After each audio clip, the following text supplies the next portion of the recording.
Halo, perkenalkan nama saya Miguel Malela, NIM 2501010050, kelas B semester 1, Prodi Pendidikan Bahasa dan Sastra Indonesia. Video pembelajaran ini saya buat untuk memenuhi UAS mata kuliah Sejarah Sastra.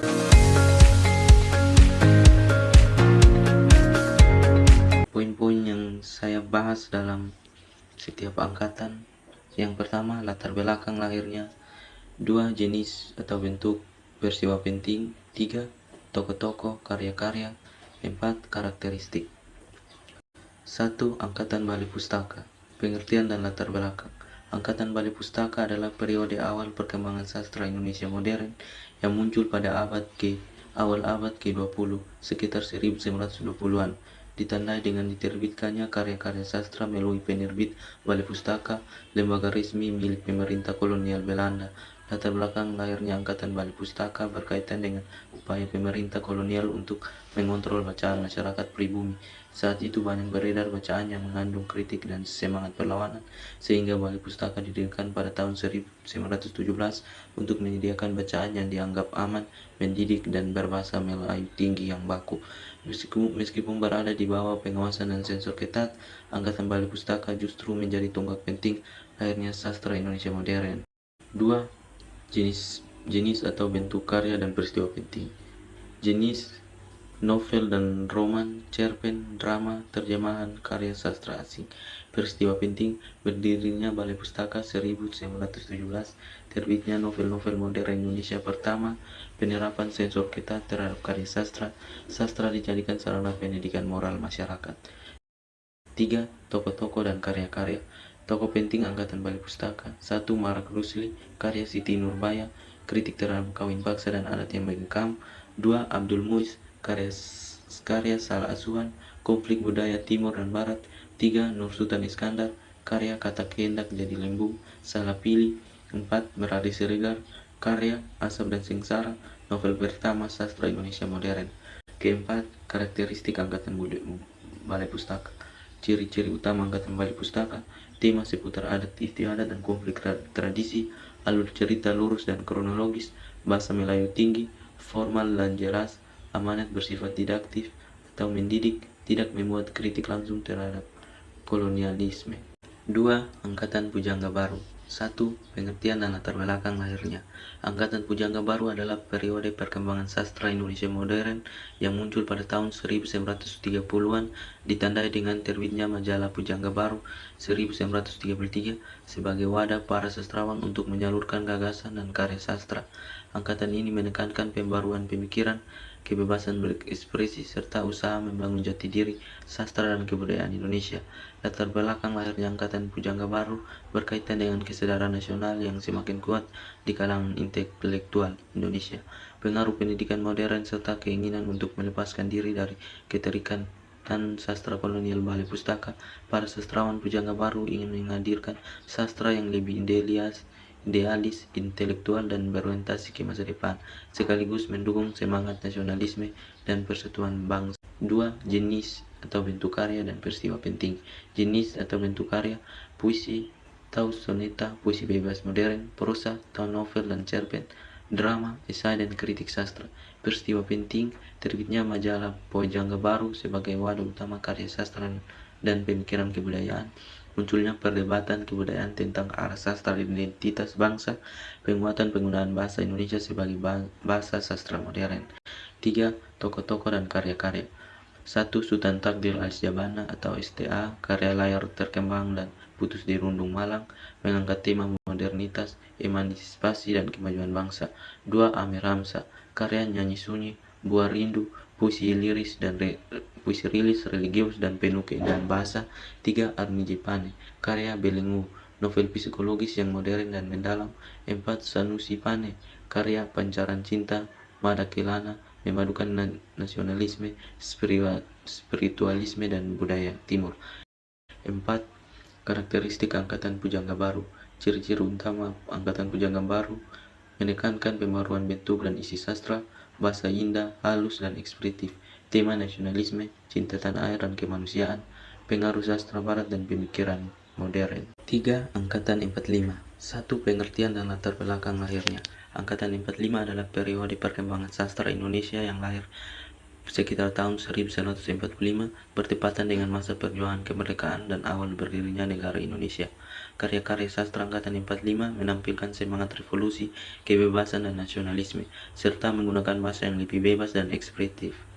Latar belakang lahirnya Angkatan 45 berkaitan erat dengan situasi politik dan sosial menjelang serta setelah proklamasi kemerdekaan 1945, penjajahan, perang, dan perjuangan mempertahankan kemerdekaan membentuk jiwa para sastrawan untuk mengekspresikan kegelisahan, perlawanan, dan harapan akan Indonesia yang merdeka. 2. Jenis atau bentuk dan peristiwa penting. Jenis atau bentuk karya, puisi bebas atau tidak terikat rima dan irama, cerpen dan novel bertema perjuangan, drama, esai, dan kritik sastra. Peristiwa penting, proklamasi kemerdekaan Indonesia 1945 yang menjadi latar utama lahirnya Angkatan 45. Terbitnya Surat Kepercayaan Gelanggang tahun 1950 oleh kelompok seniman Gelanggang sebagai pernyataan sikap kebudayaan. Berkembangnya sastra sebagai alat perjuangan dan kesadaran nasional. 3. Tokoh-tokoh dan karya-karya. 1. Khairin Anwar. Karya Aku Diponegoro, Karawang, Bekasi. Pelopor puisi modern Indonesia dengan gaya ekspresif dan individualis. 2. Indrus. Karya Surabaya. Dari Ave Maria ke Jalan Lain ke Rumah. Cerpen realis yang menggambarkan kerasnya perang dan penderitaan rakyat. 3. Pramoedia Ananta Toya. Karya perburuan keluarga gerilya, novel perjuangan dengan realitas sosial yang kuat. 4. Asrul Sani. Karya puisi dan esai kebudayaan mengembangkan pemikiran sastra modern dan kebebasan berekspresi. 4. Karakteristik Angkatan 45. Ciri-ciri utama Angkatan 45: bahasa lugas dan keras dan ekspresif, menggunakan puisi bebas sebagai bentuk utama, tema perjuangan, kemerdekaan dan kemanusiaan, dan individualisme, menolak tradisi lama dan aturan sastra yang kaku. Sastra dipandang sebagai alat perjuangan dan suara rakyat. 4. Angkatan 66. 1. Pengertian dan latar belakang lahirnya Angkatan 66 adalah Angkatan Sastra Indonesia yang muncul sekitar tahun 1966 bersamaan dengan perubahan politik besar setelah peristiwa Gerakan 30 September 1965 atau G305. Angkatan ini lahir sebagai reaksi terhadap kondisi sosial politik pada masa akhir Orde Lama yang dianggap mengekang kebebasan berpikir dan berkesenian. Para sastrawan Angkatan 66 menolak sastra yang dijadikan alat politik, terutama yang berafiliasi dengan Rekra, Lembaga Kebudayaan Rakyat. Mereka memperjuangkan kebebasan berekspresi, kemanusiaan, dan kritik terhadap ketidakadilan. 2. Jenis atau bentuk karya dan peristiwa penting. Jenis bentuk karya, puisi sosial dan politik, cerpen dan novel bertema kritik sosial, esai dan pamflet kebudayaan, drama realis. Peristiwa penting, peristiwa Gerakan 30 September 1965 atau G305 yang berdampak besar pada kehidupan sosial dan budaya. Munculnya Gerakan Mahasiswa 1966 dengan tuntutan perubahan atau Toritura. Berkembangnya sastra sebagai alat protes dan kritik sosial terhadap kekuasaan. 3. Tokoh-tokoh dan karya-karya. 1. W.S. Rendra. Karya Sajak-sajak Sepatu Tua, potret pembangunan dalam puisi, puisi kritik sosial yang tajam dan berpihak pada rakyat. 2. Taufik Ismail. Karya Tirani dan Benteng Malu, Aku Jadi Orang Indonesia, puisi perjuangan, nasionalisme, dan kritik moral. 3. Goenawan Muhammad. Karya puisi dan esai budaya, reflektif, kritis, dan intelektual. 4. Aji Prosidi. Karya, esai, dan karya sastra kebudayaan memperjuangkan kebebasan berpikir dan budaya nasional. 4. Karakteristik Angkatan 66. Ciri-ciri utama Angkatan 66: kuat dalam kritik sosial dan politik, bahasa lugas, tegas dan komunikatif, mengangkat realitas masyarakat dan ketidakadilan. Sastra dipandang sebagai alat perlawanan dan perubahan sosial, menyuarakan moral, kejujuran, dan tanggung jawab intelektual. 5. Angkatan 70. 1. Pengertian dan latar belakang lahirnya Angkatan 70 adalah periode perkembangan sastra Indonesia modern yang muncul sekitar tahun 1970-an pada masa pemerintahan Orde Baru. Angkatan ini lahir dalam situasi sosial politik yang tampak stabil secara lahirlah, namun diwarnai oleh kontrol negara terhadap kebebasan berpendapat dan berekspresi. Kritik terbuka terhadap pemerintah sulit dilakukan, sehingga para sastrawan mencari cara lain untuk menyampaikan gagasan mereka. Dalam kondisi tersebut, sastra menjadi media perenungan, reflektif, batin, dan kritik sosial terselubung. Para pengarang Angkatan 70 tidak lagi mengekspresikan perlawanan secara lantang seperti Angkatan 45, melainkan melalui simbol, metafor, dan pendekatan filosofis.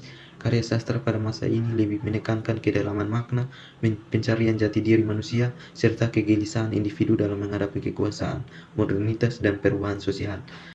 2. Jenis atau karakteristik jenis atau bentuk karya dan peristiwa penting. Jenis dan bentuk karya. Puisi modern dan liris bersifat reflektif, simbolik, dan penuh perenungan. Cerpen dengan pendekatan psikologis, religius, dan eksistensial. Novel yang menyoroti konflik batin, tokoh, perubahan sosial, dan budaya. Esai sastra dan kritik budaya yang bersifat intelektual dan analitis. Peristiwa penting, berkembangnya majalah sastra Horizon sebagai media utama publikasi karya sastra Angkatan 70. Munculnya peran kritikus sastra yang kuat dalam membentuk arah dan penilaian sastra Indonesia. Terjadinya perdebatan mengenai fungsi sastra, apakah sastra harus bersifat sosial, politik, atau cukup menjadi ekspresif, estetis, dan personal. Semakin kuatnya pengaruh pemikiran filsafat barat dan timur dalam karya sastra. 3. Tokoh-tokoh dan karya-karya. Beberapa tokoh penting Angkatan 70. 1. Sapardi Djoko Damono, karya Hujan Bulan Juni, Perahu Kertas, Sihir Hujan. Puisinya sederhana secara bahasa, namun dalam makna dan perenungan. 2. Kurniawan Muhammad, karya Parikesit, Interlude, esai budaya. Karyanya reflektif, kritis, dan bernuansa intelektual serta filosofis. 3. Umar Khayyam, karya para priai Sri Sumarya, Jalan Menikung, mengangkat perubahan sosial dan budaya Jawa secara humanis. 4. Danarto, karya God Bless Adam Marifal, cerpennya bersifat sofistik, simbolik, dan religius. 4. Karakteristik Angkatan 70. Ciri-ciri utama Angkatan 70: bahasa sastra halus, simbolik, dan metafora. Kritik sosial disampaikan secara tersirat dan tidak langsung, menonjolkan perenungan batin, psikologis, dan eksistensi manusia, lebih mementingkan kedalaman makna daripada kemegahan bahasa. 6. Angkatan 80. 1. Pengertian dan latar belakang lahirnya. Angkatan 80 adalah periode perkembangan sastra Indonesia modern yang muncul pada dekade 1980-an. Masih berada dalam konteks Orde Baru, angkatan ini lahir di tengah proses pembangunan nasional, modernisasi, dan urbanisasi yang pesat, tetapi juga disertai berbagai persoalan sosial seperti ketimpangan ekonomi, kemiskinan, dan ketidakadilan.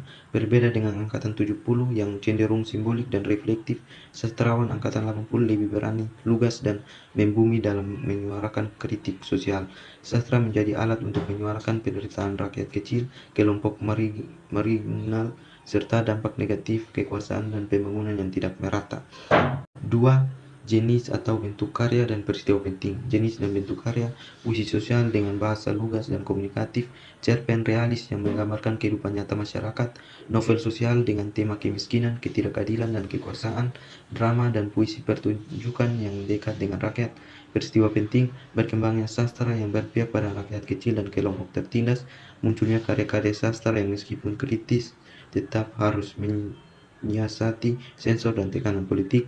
Berkembangnya sastra yang menggabungkan unsur sosial, budaya, dan religiusitas. 3. Tokoh-tokoh dan karya-karya. 1. S. Rendra, karya Sajak-sajak Orang Lapar, potret pembangunan dalam puisi, puisi lantang dan kritis yang membela rakyat kecil. 2. Ahmad Tohari, karya Romeng Dukun Paruk, di kaki Bukit Cibalak, mengangkat kehidupan desa, tradisi, dan dampak politik terhadap masyarakat. 3. Emma Ainun Najib atau Cap Nun, karya 99 untuk Tuanku, Lautan Jilbab, sastra religius humanis yang kritis dan reflektif. 4. Rimi Silado, karya Kembang Jepung, kritis, satiris, dan bernuansa sejarah serta sosial. 4. Karakteristik Angkatan 80. Ciri-ciri utama Angkatan 80 meliputi bahasa lebih lugas, langsung, dan komunikatif. Kritik sosial disampaikan secara jelas dan membumi, berpihak pada rakyat kecil dan kelompok marginal. tema dekat dengan kehidupan nyata masyarakat. Sastra berfungsi sebagai alat kesadaran sosial dan kemanusiaan. 7. Angkatan 90. 1. Pengertian dan latar belakang lahirnya. Angkatan 90 adalah periode perkembangan sastra Indonesia modern yang muncul pada dekade 1990-an menjelang reruntuhnya Orde Baru. Angkatan ini lahir dalam situasi sosial politik yang mulai lebih terbuka, ditandai oleh meningkatnya kritik terhadap kekuasaan, munculnya wacana demokrasi, serta pengaruh globalisasi dan media modern. Sastrawan angkatan 90 tampil lebih berani dan eksploratif dalam menyuarakan persoalan sosial, politik, identitas, dan kebebasan individu. Sastra tidak hanya menjadi sarana kritik sosial, tapi juga media untuk mengekspresikan pluralitas suara, pengalaman pribadi, dan realitas masyarakat yang semakin kompleks. 2. Jenis atau bentuk karya dan peristiwa penting. Jenis dan bentuk karya, puisi bebas dan eksperimental, cerpen realis dan kritis, novel sosial, politik, dan budaya, esai sastra dan budaya dengan pendekatan kritis, peristiwa penting, menguatnya kritik dan sosial terhadap pemerintahan, Orde Baru menjelang reformasi 1998, berkembangnya penerbitan independen dan komunitas sastra, semakin luasnya akses media cetak dan diskusi sastra di ruang publik. Sastra mulai menyuarakan isu-isu yang sebelumnya dianggap sensitif. 3. Tokoh-tokoh dan karya-karya.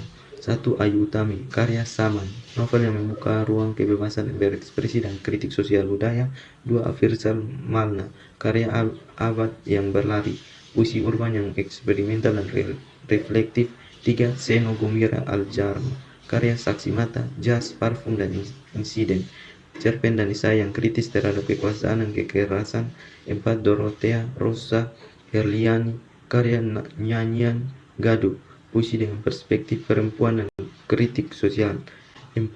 Karakteristik angkatan 90. Ciri-ciri utama angkatan 90: bahasa bebas, berani dan eksperimental, kritik sosial dan politik disampaikan secara terbuka, tema plural dan kompleks, tahu kekuasaan, identitas, gender, dan urbanisasi, menonjolkan kebebasan individu dan keberagaman suara, dipengaruhi globalisasi dan budaya modern.